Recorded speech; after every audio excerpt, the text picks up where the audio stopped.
రెండో విడత కార్పొరేషన్ చైర్మన్ల పదవి కోసం సొంత పార్టీ నేతలే కాదు అసెంబ్లీ ఎన్నికల్లో మద్దతిచ్చిన ఆ పార్టీలు సైతం ఎదురు చూస్తున్నాయట. ఇచ్చిన మాట ప్రకారం కనీసం ఈ విడతలోనైనా మాకు న్యాయం చేస్తారా లేదా అని కళ్ళు కాయలు కాచేలా వేచి చూస్తున్నాయట.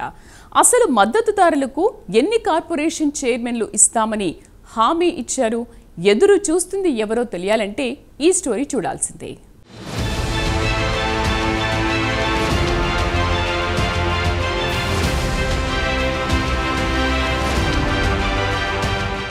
రెండు 2023 అసెంబ్లీ ఎన్నికల్లో అప్పుడు అధికారంలో ఉన్న బీఆర్ఎస్ పార్టీని ఓడించడమే లక్ష్యంగా సిపిఐ జనసమితి పనిచేసింది. ఇందులో భాగంగానే కాంగ్రెస్ పార్టీకి ఆ రెండు పార్టీ మద్దతు ఇచ్చాయి. అసెంబ్లీ స్థానాల్లో సిపిఐ జనసమితి నాయకులకు పెద్దగా కాంగ్రెస్ పార్టీ సీట్లు కేటాయించలేదు. అయినా కేసీఆర్ను గద్దెదించడమే టార్గెట్గా పెట్టుకుని పనిచేశారు. కాంగ్రెస్ పార్టీని అధికారంలోకి తీసుకువచ్చారు.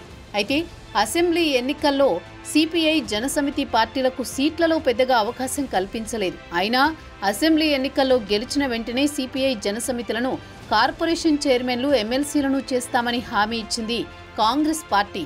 ఎంపీ ఎన్నికల్లో సైతం సిపిఐ తమకు 1 లేదా 2 సీట్లు ఇవ్వాలని మొదట కాంగ్రెస్ను కోరింది. కానీ బీజేపీని ఓడించడమే టార్గెట్గా పెట్టుకున్న సిపిఐ సీట్లు అడగడం విరమించుకుంది. కాంగ్రెస్కు మద్దతు ఇచ్చింది కమ్యూనిస్టు పార్టీ.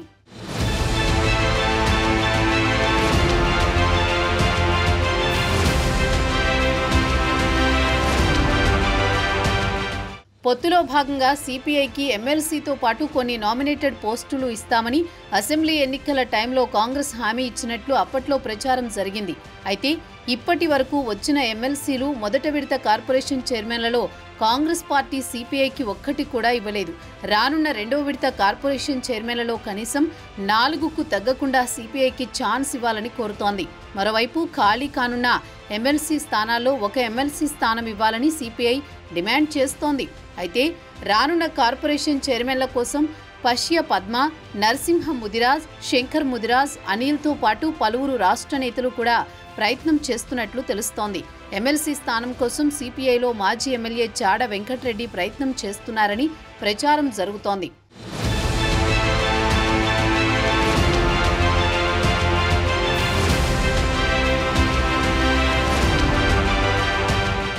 ఇక టీజేఎస్ పార్టీ చీఫ్ కోదండరాంకి ఇప్పటికే ఎమ్మెల్సీగా ఛాన్స్ ఇచ్చింది హస్తం పార్టీ. మరోవైపు తెలంగాణ జనసమితి నుండి ప్రొఫెసర్ పిఎల్ విశ్వేశ్వరరావుకు విద్యా కమిషన్లో మెంబర్గా అవకాశం కల్పించింది రాష్ట్ర ప్రభుత్వం. అయితే అసెంబ్లీ ఎన్నికల్లో జనసమితి పోటీ చేయాలని అనుకున్నప్పటికీ పొత్తులో భాగంగా వెనక్కి తగ్గింది. ఇక పోటీ నుండి తప్పుకున్న జనసమితికి అసెంబ్లీ ఎన్నికల్లో విజయం సాధించిన తర్వాత 3 కార్పొరేషన్ చైర్మన్లతో పాటు 2 ఎమ్మెల్సీలు ఇస్తామని హామీ ఇచ్చింది. దాంతో ప్రభుత్వం ఏర్పడిన ఏడాది గడిచింది. కావున తమకు ఇచ్చిన హామీలు అమలు చేయాలని డిమాండ్ చేస్తున్నారు టీజేఎస్ నేతలు. అయితే కార్పొరేషన్ చైర్మన్ల బరిలో బైరి రమేష్, నిజ్జన రమేష్, ధర్మార్జున్తో పాటు మరికొందరు ఉన్నారు. ఇక ఎమ్మెల్సీ కోసం అంబటి శ్రీను పార్టీ ఆవిర్భావం నుంచి పనిచేస్తూ కోదండరాంకు అండగా ఉన్నారు. కావున వారందరికీ ఛాన్స్ ఇవ్వాలని కోదండరాం కాంగ్రెస్ పెద్దలను కోరుతున్నట్టు తెలుస్తోంది.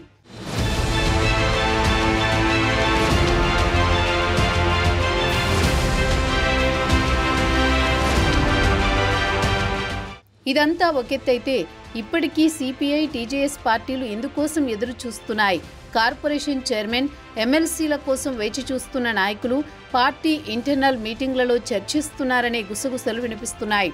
పదవుల విషయంలో కాంగ్రెస్ పార్టీపై ఒత్తిడి తేవాలని పార్టీ సమావేశాల్లో అధినాయకత్వాన్ని ప్రశ్నిస్తున్నారట.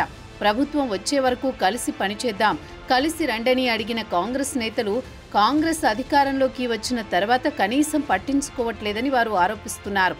అయితే రెండు పార్టీలకు ఇచ్చిన హామీలను కాంగ్రెస్ నెరవేరుస్తుందా? ఇచ్చిన మాటను హస్తం నిలబెట్టుకుంటుందా? కార్పొరేషన్ చైర్మన్, ఎమ్మెల్సీల కోసం వెయిట్ చేస్తున్న నాయకుల ఆశలు నెరవేరుతాయా?